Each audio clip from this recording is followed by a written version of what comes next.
예. 저는 창원 주남저수지에서 토종벼를 이제 토종 벼농사를 지금 자연 재배라는 농법으로 17년째 농업을 하고 있는 이제 자연 재배 농부 우봉이라고 합니다.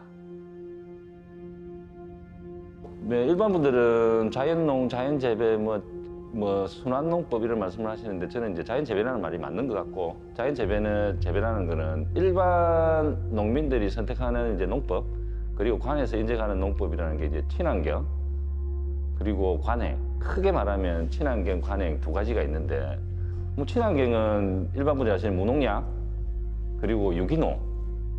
무농약은 적정량의 이제 관행에 사용하는 화학 비료를 3분의 1 이하로 사용하시고, 농약 같은 경우는 적당하게 사용하면 무농약 인증을 받고, 유기농은 이제 화학 비료 항농약을 쓰지는 못하고 이제 유기 비료, 유기 퇴비, 유기농약을 사용할 수 있는 게 유기농이라 하고, 이제 자연 재배라는 거는 그 모두를 일치를 안 하는 게 자연 재배 농법입니다.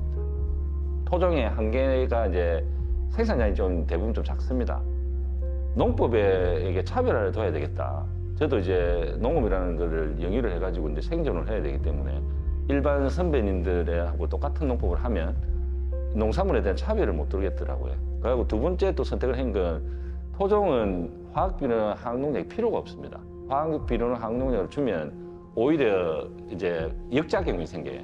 대표적으로 이제 쭉쟁이가 많이 된다든지 도복이라는데 쓰러짐에 약하다든지 그런 게 있기 때문에, 이러면은 농법도 화학비료 항농약을 쓰는 것보다 차별화가 되고, 그리고 주남저수지가 아시겠지만 철새 도래지로 유명한데 이제 환경도 생물 다양성이라든지 토양 건강에 어느 정도 내가 이제 기여를 할 수 있겠구나. 그걸 싶어 토종을 선택하게 됐습니다.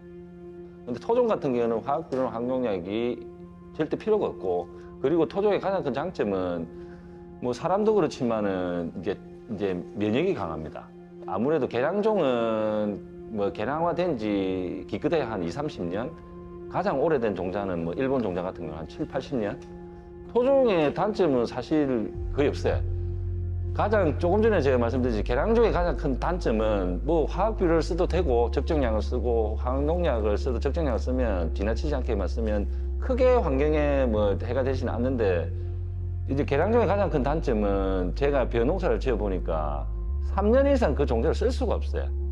왜냐하면 퇴화되더라고, 계속. 그러면 또 종자를 사가지고 또 다시 심어야 되고. 근데 토종은 매년 좋아져요. 개량종에 비해서 토종은 이제 대중화되어 있지 않습니다. 개량종에 익숙되어 계시니 이제 토종의 맛을 잘 몰라요. 근데 밥소믈리에라는 분들이 탁월하다는 말씀을 많이 하시더라고. 그러니까 좋은가 보다. 여러 또 전문가분들이 그래 말씀을 하시니